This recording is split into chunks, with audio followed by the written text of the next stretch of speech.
Futures trading involves a substantial risk of loss and may not be suitable for all investors. Therefore, carefully consider whether such trading is suitable for you in light of your financial condition.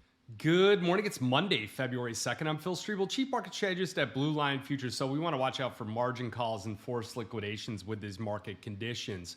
Looking at some overnight headlines, some impact on the market. So your gold and silver volatility, it really continues, adding to some steep losses, but rebounding from the lowest levels overnight.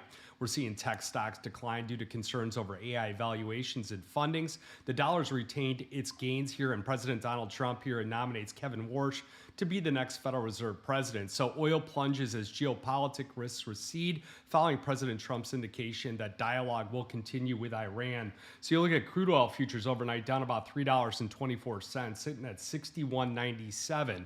So rundown on the precious metals markets here, because quite a bit of volatility in the markets here.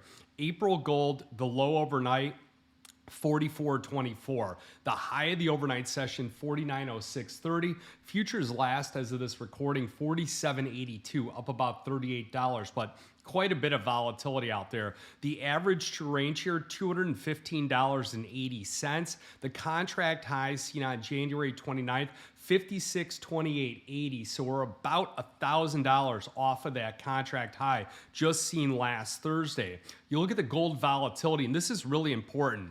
Throw up GVZ on, it won't be on your futures platform here, but on other platforms you could see it here, 44.08. It's coming off of the Friday highs, still well above the 30 level. And part of my process when I look at any of these particular commodities out here, one of the reasons why is I look at average to range, and I also look at the volatility of that particular contract here, because part of my process and one of the most frequent questions I get here is, where is support located and where should I place my stop, or where could I place my stop? And as the volatility regime really dictates the position size, the type of strategy, the type of risk management a person should use. And I look at everything from a simple standpoint here. I look at this like if I'm going fishing on the Gulf. You've got green flags out there. That's where your volatility on the gold market is at 20 or below here. It's calm outside. I can use a 2-ounce pyramid weight. I could cast precisely where I need to be. I can let it sit out all day long here.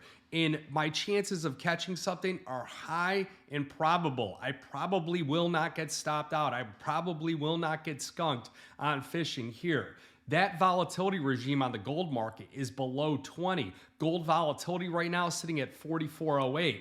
Now you look at where the purple flags are at. That's where you're using a 6-ounce pyramid weight. You need to take into account that you have marine pest presence here. You've got an undertow. You've got a fast current. You've got to watch the wave height here. This trip may be cut a bit short here. That's where we see that gold volatility at that 30 level and below. Sitting at 44, that's where you get the double red flags here. Knee deep is too deep. You're going to need to use a Sputnik weight if you're going to go fishing out there, and you better get that beer ready because this trip is probably going to cut short. So you look at the S&P 500, because back in April, this was the conversation I was having when Trump was having his tariff tantrum, and we saw futures plunging here. The S&P 500, that VIX index here, right now, as you look at the trading that's going on, below the 20 mark here. But the current situation is that if you look at some of the upper end of where the tactical range is, it could go above that 20 level. So if you're below 20, it indicates really some calm market conditions. In the upper end of the tactical range, when it exceeds 20, there's a likelihood that volatility could pick up here. It's often described as rain and wind coming in here. And if both the upper and the lower bands are above 20, those conditions become choppy. So when you see gold between 20 and 30, very choppy conditions here, but still tradable from a standpoint here. But when you get above 44 or 40 and where it's at right now, it becomes very difficult here. So when the VIX exceeds 30, it generates severe market turmoil here, and participants may experience significant losses on both the long and the short end. That's what we're seeing in like the silver market. If you look at silver volatility, that's VXSLV. That's 99.81. That indicates double red flags right now. You better be looking at some of these sell-offs here as long-term positioning if you're a long-term bull in that market. Otherwise, from a short-term trading standpoint, it's going to be very challenging here as we see some of these wicks moving back and forth. You look at that March silver contract, low overnight 71.15, high in the overnight session 88.01, futures trading last 82.91, but whipping around dramatically as of this recording. The average range $10.84 on that silver contract. So on the large contract, you're talking about $50,000. On the 1,000-ounce contract, you're talking about $5,000. We'll have that 100-ounce contract coming out in about a week here as the exchange launches it. $500, in my opinion, much more manageable as far as position sizing. You look at the gold market, there are those 50-ounce, 33-ounce, 10-ounce, 1-ounce contracts. So you could get that position sizing a bit better using some of these smaller contracts. Now you look at the ETF flows here where they were buying gold, platinum, and palladium. They were selling silver on Friday, and they've been relentlessly selling silver here since the start of the year. You look at gold at daily percentage change, tacking on 0.1%, adding 60,000 troy ounces of gold to their holdings here, and total gold held by ETFs rising 1.6% this year. Gold is up about 13% year to date, cutting it in half. We were up about 26% coming into Thursday. You look at silver, they cut about 0.4%, and year to date, those ETF flows down about 4.6%. Those ETFs cut about 3.5 million troy ounces of silver in their holdings, and it's a 7th straight day of declines and the longest losing streak since February 3rd, 2025. You look at last week's changes here, they reduced silver, they increased platinum, palladium, and gold. The gold-silver ratio was at about 47-1 at its lowest levels, jumping on up to about 57-1 now. Some sectors that are going to be in focus, obviously the metals, the oil market, oil stocks falling as OPEC plans to keep its output here plans unchanged. You got geopolitical risks receding a bit here. Trump saying that Washington is in talk with Iran. The cryptocurrency exposed stocks, they are falling in the pre-market here with Bitcoin tumbling over the weekend to one of the lowest levels since Donald Trump retook the office more than a year ago. So cryptocurrencies, you got Bitcoin at 78,000, down about $6,000. You got Ethereum down about 400. You got XRP down about 11 cents here. Looking at those broader macro markets, well, the stock futures, they do continue to slide. S&P down about 0.5%, 0.5% here. NASDAQ just under about 1%. The Russell down about 0.5% as well. Wide ranges overnight here. So you're going to have this risk off here mood. You've got that crypto route. You've got the aggressive unwinds that are taking place. And really the impact here is on the 2x, the 3x leverage longs with those assets falling 20 to 30% here. So it's undoubtedly going to trigger some of those margin calls. Now you look at the earnings front, completely different picture here. Out of the S&P 500, the 167 companies that have reported so far, 78% have managed to beat those analysts' forecasts, 16% have missed. Yeah, Disney, that just came through. I did not check out what the reaction was on that.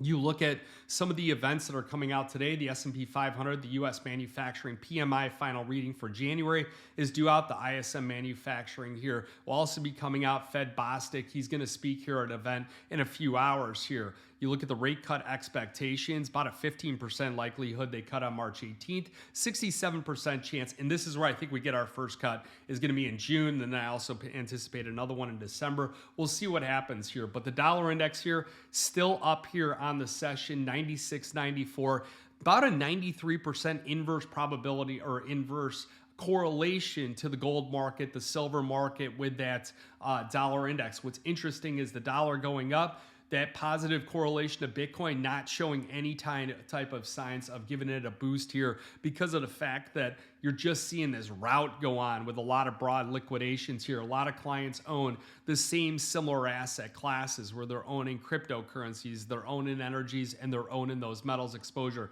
all together here. So you're seeing a broad-based liquidation. The euro 118.85, that's coming off of 120 here last week. March WTI crude oil futures 61.75. 10-year treasury yield futures just coming off just a slight bit here, 4.22%. VIX at 1920 here. Bitcoin at 78,000. 8,000. S&P Gamma exposure here is neutral. You got European stocks. They were a little changed. Asian stocks, they did retreat with the MSCI index falling about 2.6% intraday here, the most since April before pairing some of those losses. So just expect to see a lot of volatility here continue to take place. We'll want to monitor some of that volatility next year with the gold, the silver, the S&P 500, those average range. Look for any kind of compression there and look at those longer term support and resistance levels. So you want to back it up just a notch here. Take your where you're looking at, your hourly, take it to a 6 hour, take it to the daily, look at the weekly, the monthly, as far as some of those support levels here, and look for bigger, higher highs, higher lows on those charts. Just dialing it back a bit here, dialing back some of the position sizing and right sizing and beta adjusting your position sizing. That's why I believe that a lot of those ETF outflows that have been taking place on silver have just been a lot of these professional money managers that manage a widespread portfolio on the wealth management side, trimming some of that exposure there because they don't like to see that much volatility take place in the portfolio. So sorry, I'm a bit under weather. The entire house here is sick here. Daughter's sick, wife's sick, I'm sick, everyone's sick here. Can't have 12 degrees here in Florida. I mean, kind of a little bit ridiculous here. So you guys got any questions? Send an email to info@bluelionfutures.com. And remember, futures and option trading does involve risk of loss. May not be suitable to all investors. Good luck. Good trading. Futures trading involves a substantial risk of loss and may not be suitable for all investors. Therefore, carefully consider whether such trading is suitable for you in light of your financial condition.